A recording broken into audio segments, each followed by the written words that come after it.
Why don't we go ahead and call tonight's school building committee meeting to order? It is 6:03 officially. I suppose we'll jump right in. Was there any public comments or anyone wishing to speak at all? No? Okay. None So here. Mm-mm.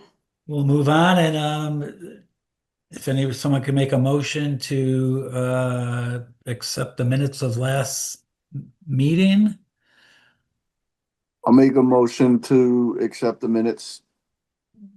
I'll second the motion. Okay, motion was made and seconded to accept the minutes. All those in favor, raise your hand. Can I just ask, who was it who seconded to? I It's think it was Jessica. Hi, Jamie. everybody. Oh, Hey, Jessica, hi. got it.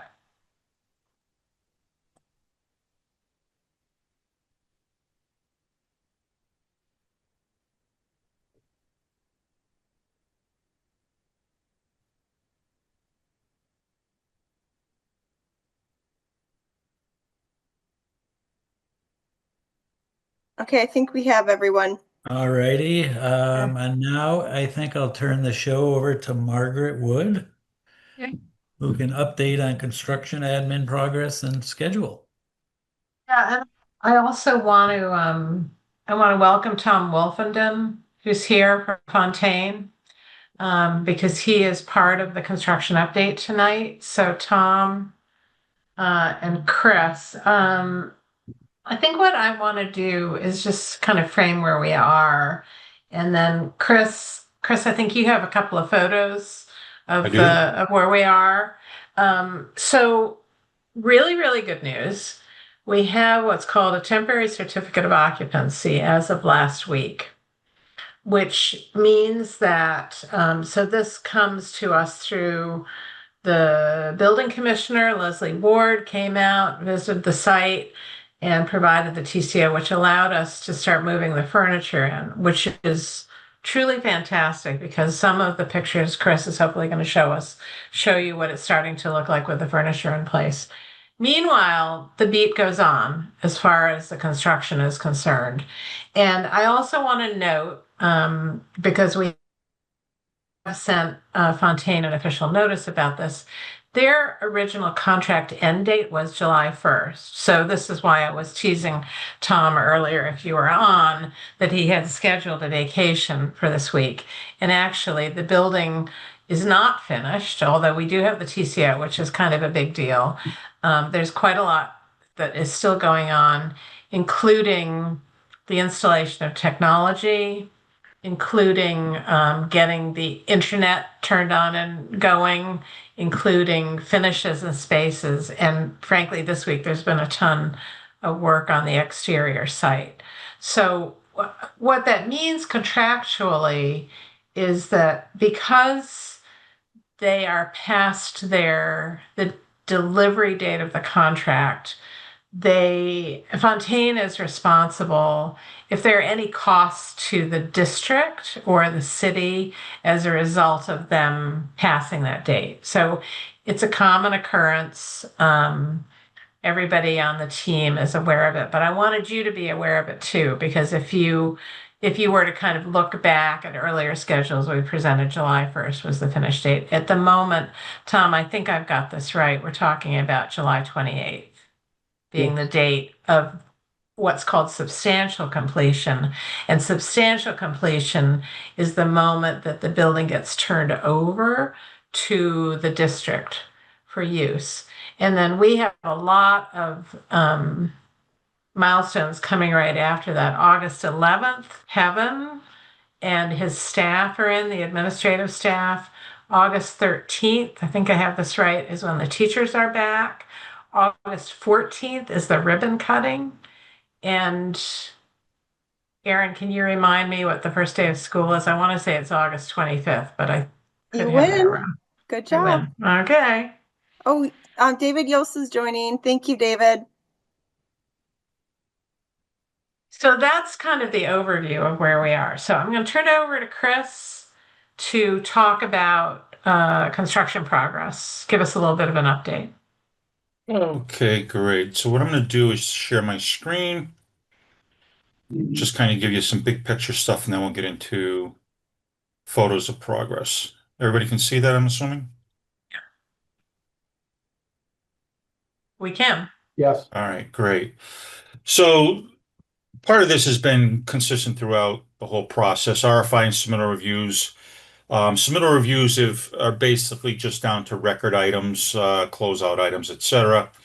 RFIs pertaining to general coordination, things that the subs are kind of pulling together, at the last portion of the project to make sure we've got everything right. So that's ongoing and winding down. Cost control measures.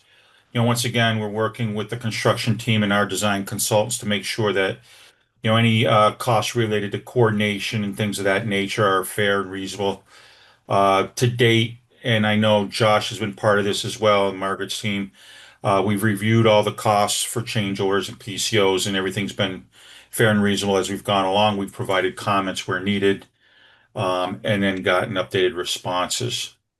As we do every week after or before our site meeting, I do my construction compliance reviews, inspections, and we issue reports to the building department. The building department has been given all of those latest updates as part of the requirement for the TCO. Construction activities, there's a lot of things that have been going on in site. For example, the exterior, the site contractor is looming and fine grading all the areas to be seeded. Landscaping is going in. Bituminous walks have been installed. Concrete plaza areas and walks have been installed. You'll see those in the pictures. Interior finishes, finishing up, flooring, painting, cleaning, hanging of, acoustical panels in the gym cafeteria, framing out the proscenium opening to the stage. A lot of just general things taking place. And I had someone from my team send me pictures today because, as Margaret had mentioned, we've been on vacation. And just in the last week, there's been a huge amount of progress. So, kudos to Fontaine and their team for tying it all together. With some of those activities, as Margaret mentioned, we're looking to get, the communication systems lit up and ready, fire alarm, everything that's going to be required for the final certificate of occupancy. Some of the upcoming activities are the startup of equipment, getting the rooftop units going, getting them programmed, getting them commissioned, and everything that goes along with that. So that's kind of the last bit of information tying in. Training will be taking place in the upcoming weeks with Sean's team. Make sure they know how to run the systems, ask questions of any of the new equipment, and work with the vendors with regards to that. FF&E activities. As of Monday, we started to receive furniture, and you'll see some of those rooms that have been fully fitted out. We are starting to receive some of the loose equipment as well. That'll be locked up. And then technology is coming in very shortly in the next week or so. The displays are going to start being hung in the classrooms. I do have a picture of one classroom that shows the display. So everything's kind of tying together for the end date, the end of the month. Everybody's been kind of working and coordinating together. The communication process has been good. So with that said, we'll kind of take you through a little tour of where we are.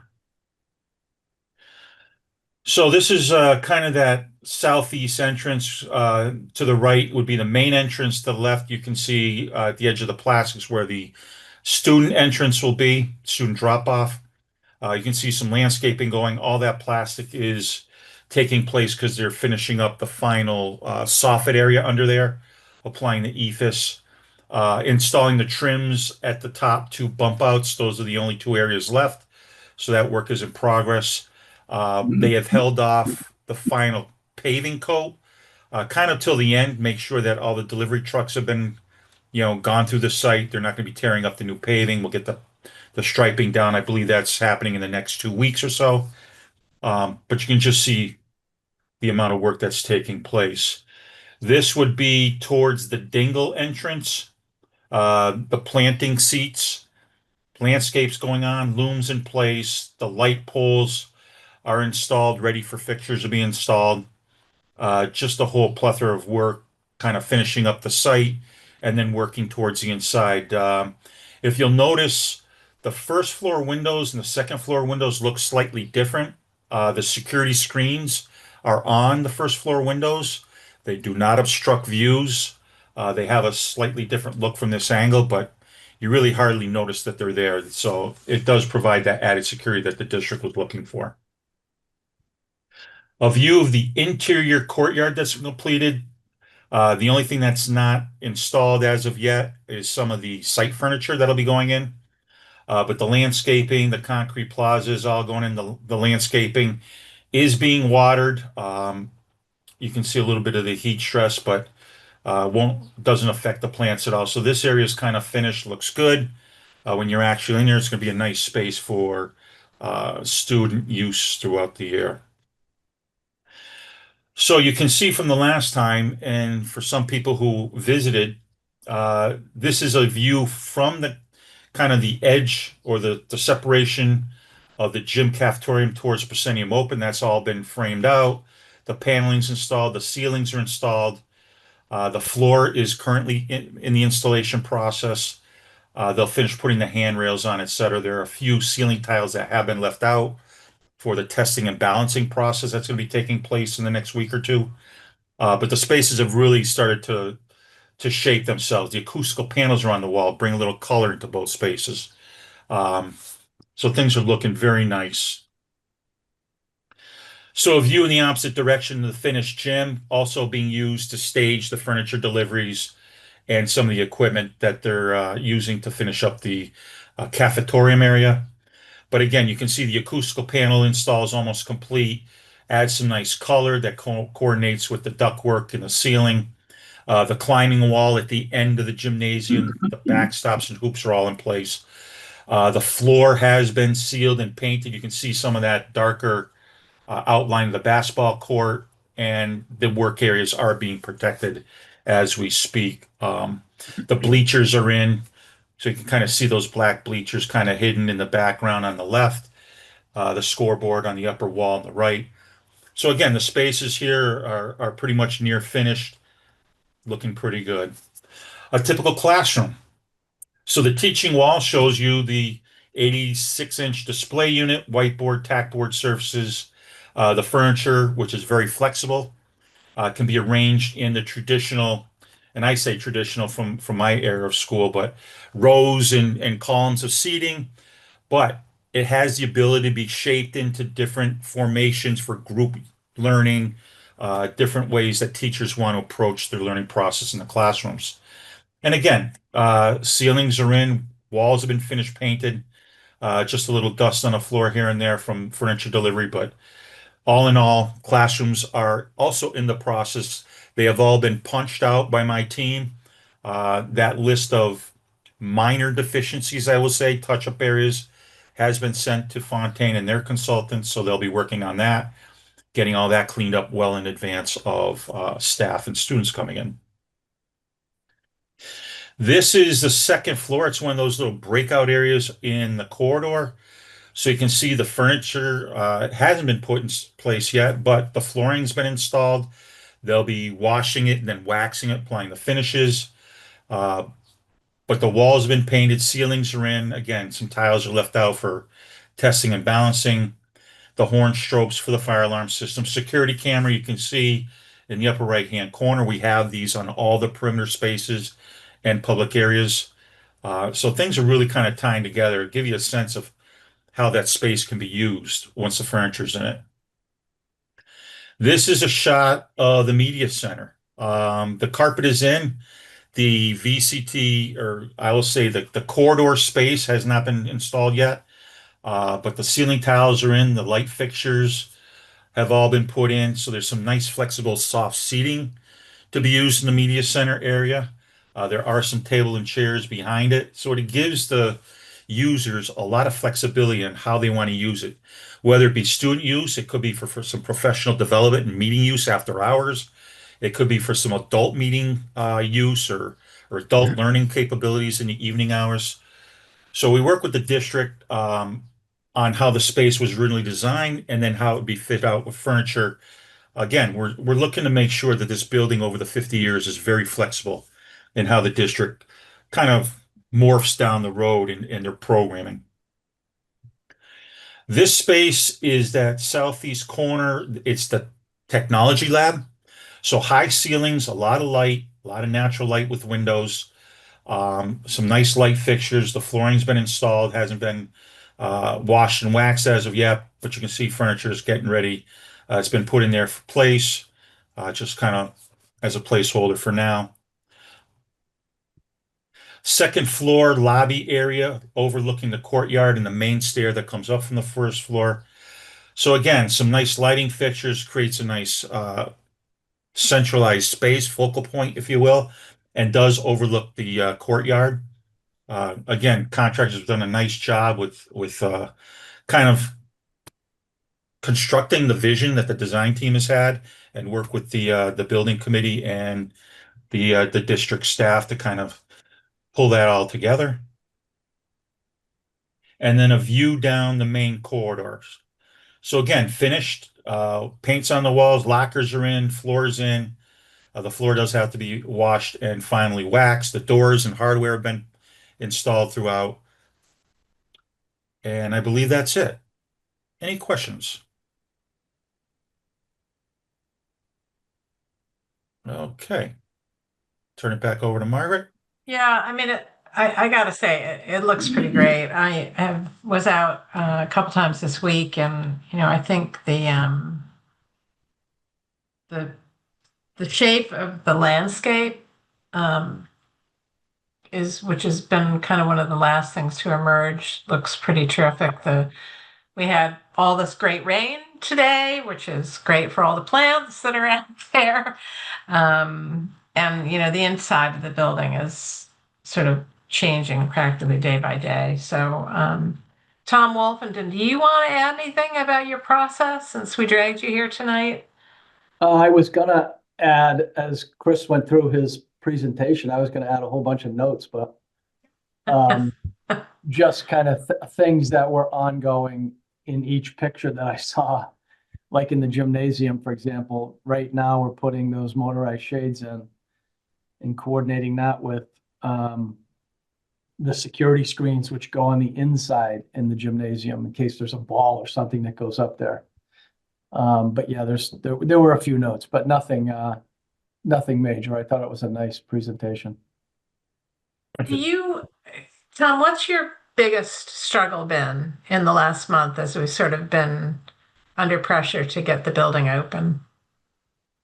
I'd say once we get beyond the switchgear, the biggest struggle has been with flooring materials and window testing, the two other biggest items. And I think from what I understand, the flooring folks just have come late to the job. And of course, everybody's trying to work in the corridors. So having the flooring going down while you're trying to move around has been a big challenge, I think. Yeah, all of the those fancy light fixtures that you saw in the photos, there are intricate designs that mirror that on the floor below those fixtures. Mm-hmm. And all that material is very, very intricate design, so they have to be laser cut. And the guy, we believe, didn't release the order for all this laser cut stuff probably till a month after he should have. Mm-hmm. So he's working now, diligently working. He's got 10 guys on site and has for the past couple of weeks, working Saturdays and trying to bang all that out. Right now, he's going to start washing and waxing B1 and B2 tomorrow, I believe. Mm-hmm. And he's installing A2 as of tomorrow and then moving to A1. So he's working on A2 now with some of those intricate designs. Once those get laid out and installed, the rest of that quarter is just field and goes very quickly. But he's going to start at those designs and then work out from there. So he's been a little bit of a struggle, but he's coming around. And as you mentioned, the other thing that has been a struggle is the windows. So Sean Sheedy has sort of been, he's with us on practically a daily basis on the site, but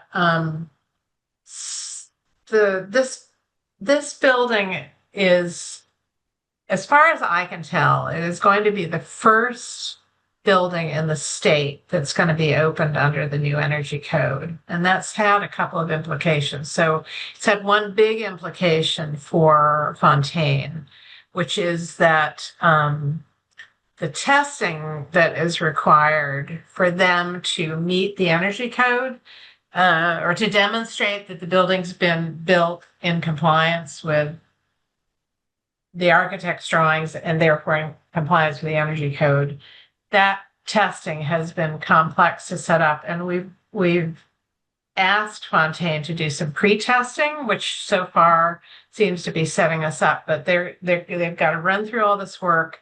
And then Tom, you're going to do this testing, which will now allow for the substantial completion. And then there's a flush out period, correct?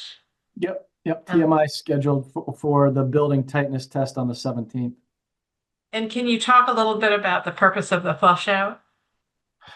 Flush out is really just that's been a lead or mass chips requirement for many years. And that's just once you have all of your FF&E in place and the building is pretty well complete and clean and dust free, you basically turn all your equipment on, open your windows, and literally you're moving air.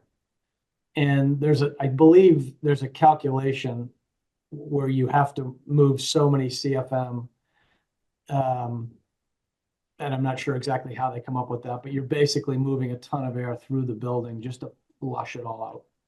And the purpose of that is to remove any fumes or anything that's remaining from the construction materials that are being used. Yep. Okay. I think that relates to any FF&E stuff. It's kind of the new car smell to get rid of that. Right. As well. So that I imagine will happen probably in first or second week in August. Yeah. So let's talk about the windows a little bit. So one of the challenges this team has had, starting I think back in December, the way the specification is written for the windows. I mean, first of all, back to the energy code, the windows are changing. In Massachusetts, as a result of the energy code, these windows are triple glazed. Now, I've worked on one project previously which was triple glazed, but this is my first school project, which has got triple glazed windows. Those are manufactured by Pella. Pella is a subcontractor to Fontaine. Starting back in December, Chris, what's the percentage of windows that are required to be tested under the spec? So we have 2 windows per 25% install. Okay. So overall, that's I don't know, 5% maybe in total. Yeah. So we're testing a certain percentage of the windows in line with the spec, and the testing is pretty intense testing. You're basically taking a sorry, my kids is calling me. You're taking a hose and kind of putting it on the window to really determine whether there's any water infiltration. And we have had water infiltration on some of those windows. So Fontaine, Pella, Mount Vernon Group, and ourselves have been, as well as Allied, who are the testing agency, have been testing windows. If they failed, we have been retesting them. And I think it remains to be seen what the sort of Pella's offered because of this. They've offered an additional warranty to the city and the district, which is under consideration. But what was decided fairly early on was that the most important thing, we were aware of the issue. The most important thing was to get the building open. We weren't going to delay the opening of the building while we sorted through what the best thing was to do about the windows. So, Tom or Chris, do you want to add anything to that commentary? I can. Go ahead, Tom. Or you Go can. ahead, Tom. I'll wrap up. I would add that the windows are not only water tested, but they're air infiltration tested as well. The windows passed all of the air infiltration, which is a little bit of a comfort for me, only because that's part of our building tightness test. So we don't have to worry about the windows in a sense of air leakage. It has been frustrating to have some of these windows fail. Pella has worked with us and the installer. There's Haas is the installer, and then we have Armani that does the caulking. All these trades have been very involved with the process of identifying the problem. They've all been present for the test results. They've been involved in the remediation and the retest. And I think at this point, we're down to one window that has not passed. So that obviously has to be retested. The discussion now with Pella is whether that window should just be replaced. So it's an ongoing process and been frustrating and been a delay because while these windows are being tested, we've been unable to proceed with the interior finishes. So the drywall returns that return back to the window frame, the window sill, painting, etc. That stuff and the exterior security screens, all that kind of stuff had been on hold for months and months. So it's been a frustration for the entire team. But I think I hope we're nearing the end of it. Yeah, the only thing I would have to add to that, Tom, is just some of the technical information. This testing process is done on every school that I've been working on over the last 25 plus years. Um, it is an exaggeration of the conditions from a day-to-day basis. So there's an air infiltration test. And then as Margaret mentioned, we hit the outside of the window with 5 gallons per minute or 5 gallons per hour water, and we create a negative pressure on the inside. And it's really there to exaggerate any little deficiencies, a pinhole in sealing, maybe some weather stripping that is a little off. It's really there to exaggerate to make sure that we catch it now so that under normal conditions we won't have any issues. And I think I can say we've been looking and we've had a lot of rain over the last several months and some days like this morning heavy. And I don't think we've had any leaks under those normal conditions, correct, Tom? We have not. Been any weather related leaks? Yeah. Right. So that's a good thing. And I can tell you failures are not uncommon.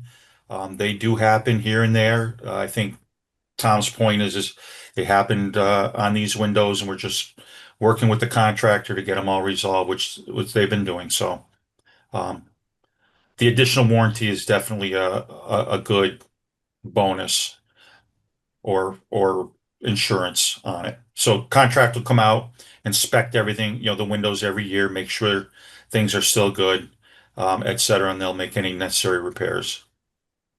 Aaron had a question. Thank you.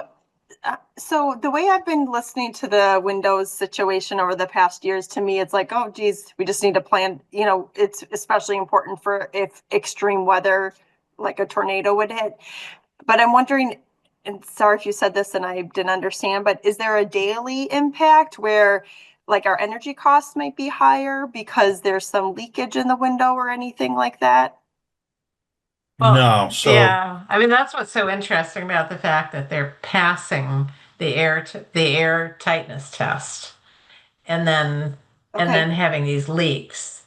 And I think that's why Tom was saying it's been a relief to him that we haven't had that issue, and we're all concerned about passing this blower door test for the whole building, which is coming up in a couple of weeks.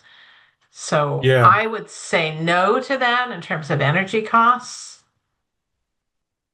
right. And Margaret, you had mentioned earlier, so the blower test contractor came out and did some pre-testing. He did test the window, and the results were very favorable. He was very comfortable with the fact that we are not losing, excessive energy out of the window. The windows are performing like they should, with energy loss or air loss. So that was good to hear as well. So they're passing it on our standard air test, and when they did the pre-test for the overall building, they were very favorable. Just have a Thanks for question. explaining that. So Pella's offering an extended warranty. Did I hear that correct? Yes, they've offered an extended, the windows have a warranty. The window, actually, Chris, I'm gonna shut up and let you talk about the warranty, so since That's it's fine. in your spit. Okay. So the glazing has a 20-year warranty. The framing has a 15-year warranty, I believe. And then what Pella is offering, along with Fontaine and their sealant contract, the sealant has a 20-year warranty, Tom? Is that right? I believe. The extent, well, all of the sealant that was used, in fact, has a 20-year warranty. Yeah. Yeah. The extended So warranty offer, is that what you're asking about? yeah, so with the extended warranty, what this is really doing is covering more the workmanship, not just the product. So Pella will come out on an annual basis, likely in the summer, whenever their time frame allows with coordination of the school. They'll inspect the windows, make sure that nothing's happening, there are no deficiencies, nothing's breaking down. They don't see any leaks that maybe have gone undiscovered. And they'll make any of the necessary repairs, right? And that's So that's 15 kind of, years? I'm sorry, And they're 15 years, you said? I believe the extended is 10 Oh, 10. Okay. on the workmanship. Normally, you would get a 1-year workmanship. Yeah, and we're talking, and that's all windows, not just the ones that failed. It's all windows. Yeah. Okay, and then just because I'm an engineering geek, uh, is the water hot or cold that they spray on these windows, where you can get something that shrinks or something that allows a little infiltration of water? Yeah, Mark, it's out of the hose bib, so it's Okay. cool. Oh, Yeah. But it is not to that extent that would create any type of shrinking. These windows, the sealants and everything that goes along with it, go to a temperature well into the negative numbers. Yeah, So, I know, but things do shrink and mhm, expand, and it might last down to those numbers, but it is still shrinking a little bit. Anyway, I was just curious about that aspect. mhm. That was my own personal thing. no, Thank I you. mean, this has been a real struggle, and I mean, I think I have come round to being of the opinion that a significant part of what we're seeing is the evolution of the furniture manufacturing market towards triple pane windows, and that they haven't got it figured out That the furniture market? yet. Sorry, the window market. Oh, okay. The window market, yeah. I'm The like, evolution of the window market towards triple pane windows to meet the energy codes. I got you. Okay. And just another question, does the state have to sign off on that? Like that they're okay with that is no, okay. No, I mean, they're aware, the MSBA Yeah. has been coming out periodically and they're aware of the issue, but they don't, it's completely, ultimately it's going to be up to the city to decide whether they're going to accept the warranty or ask for some other mitigation. So, Okay. And are we far off from, you said they've offered an agreement, but we haven't accepted it yet? Is there a well, time frame when? I need to write a summary for Oh, the okay. city of the pros and cons, and haven't done it this week, but it's at the top of my list for next week. So Okay. Thank you. I don't know if anybody else has any questions. I see David Yost. Yeah, thanks, Mark. Mark, I apologize. I got here a little late, but I believe I heard you say that any, generally speaking, any additional cost due to the, trying to speed up the work to get it done on time, that would be on the contractor, not on the city. So things like paying the workers overtime and any of those kinds of costs? Yeah, I mean, thank you for asking, David, because I should clarify. So the cost of the construction is, and the general conditions and all that Fontaine is responsible under their contract is 100% on them. The kinds of things we're concerned about, which is why we made an official note, we asked the architect to officially, notify Fontaine, which, by the way, they know, is that if the district has costs that they incur because the project is being delivered later than the contract, those are paid. They're what are called consequential damages, and they're the responsibility of the contractor. So here's a classic example. If you have a building that's delivered late, let's say the kitchen doesn't get done and you got to open the school. That's not going to be the situation, but as an example, right? The school is open, the kids are in the classrooms, the kitchen isn't ready to operate yet, and so the district has to bring in lunches, pay for lunches to be served to the kids in the school. That is what is called a consequential damage, right? The only reason for that cost is because the building didn't get done on time. So those are the kinds of things that we've asked Sean as he's very cooperatively participating in this process to be aware, like if he suddenly got to jump through a hoop or pay for something and it is because of the building being ready later, that would go back to Fontaine. That's a consequential damage. Very good. Thank you. Okay. Anyone else have any questions? Hey, could I clarify something on that? No, sure thing. He asked specifically about overtime, working premium time, Saturdays, 10-hour days or whatever, in order to get done sooner, which is what we are doing. That's also on Fontaine. And by the Thank you. way, I think you guys have been working Saturdays for pretty much the entirety of the project. Yes. But from my recollections. Yes.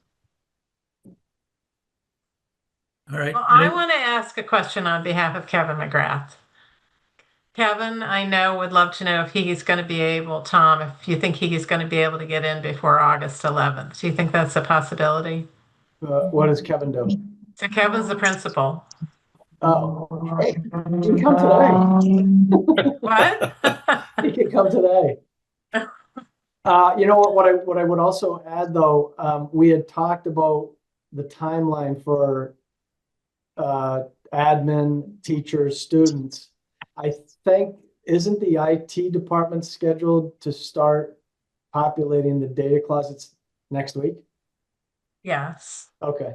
And I think the big event is the internet and the elevator getting up and running on the 18th. That's really going to be a really big milestone. But Kevin, I'm certainly aware that you would probably love to get in there sooner if possible. Yeah, I'm kind of in limbo right now, but definitely need the internet. One of the things, if I may, we do have to be cognizant about is just making sure the C of O process, right? Yeah. Because right now, under the TCO, no one's supposed to be working in the building. Leslie's been very, very gracious, worked with us very well. We've got furniture in, but a little bit to go. Yeah. So again, Kevin, I think that date is we said July 28th, right? Is the date we're looking at. If we're able to get you in sooner, we're going to know on the 28th. So I see Anthony's got his hand up. Yep.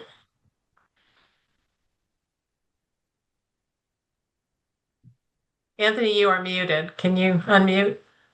Yeah, I just wanted to thank you. I wanted to clarify that the 18th, like all the wiring for the internet will be all set, but that doesn't mean the internet will be up and running because then we have to get Wally in there to set up all the access points and do all the configuration that needs to happen. So I know we said that internet, like we're shooting to get internet up and running July 18th, but I don't see that actually happening because Wally has to go in and do their part. Right. And we've been having weekly technology meetings to coordinate those activities.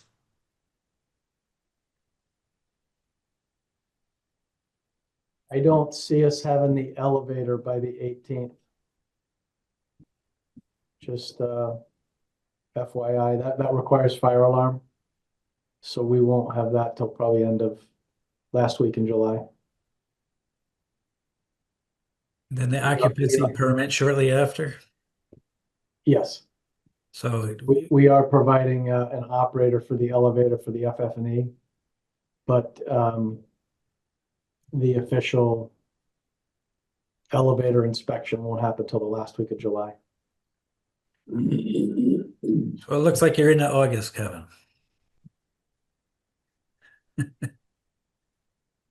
So I think we've talked about that's the update. We talked a little bit about the schedule and the procurement.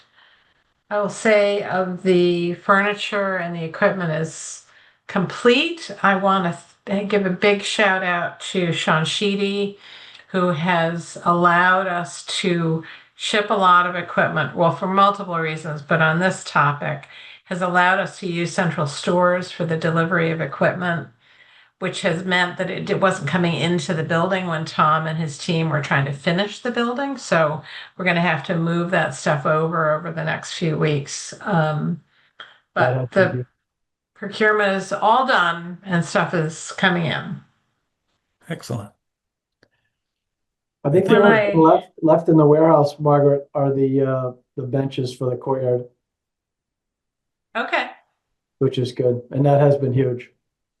It has been a huge help. Thank you, Sean. Absolutely. I think we're on to review next steps. I think we covered everything. So I want to just comment. So our next meeting is also the day of the ribbon cutting. So I'm assuming we're going to keep that date, but I'm also assuming that we will see most of you at the ribbon cutting earlier that day. And the really good news is that when we are having a ribbon cutting, it means the building has been turned over to the city and the district, and all systems are go. Are we meeting in the courtyard that night? No. We could we could actually have an in-person meeting of this committee, our very first since the project began. So, The media room Chris showed where, for the adult gatherings. yeah, Mhm. we could, yeah. So maybe we'll figure that out as we get a little closer. But that is our next moment is August 14th. And now we have a meeting scheduled for September and October. And after that, I would say we may be wrapping up the work of the building committee, but for the moment, we're going to hold those meeting dates. Sure. All right, I guess before we adjourn, I don't know if anybody has any questions or comments. I don't see anybody. Someone want to make a motion to adjourn? Motion made. Motion I'll made. second the Someone second it? motion. Motion was seconded. All those in favor, raise your hand.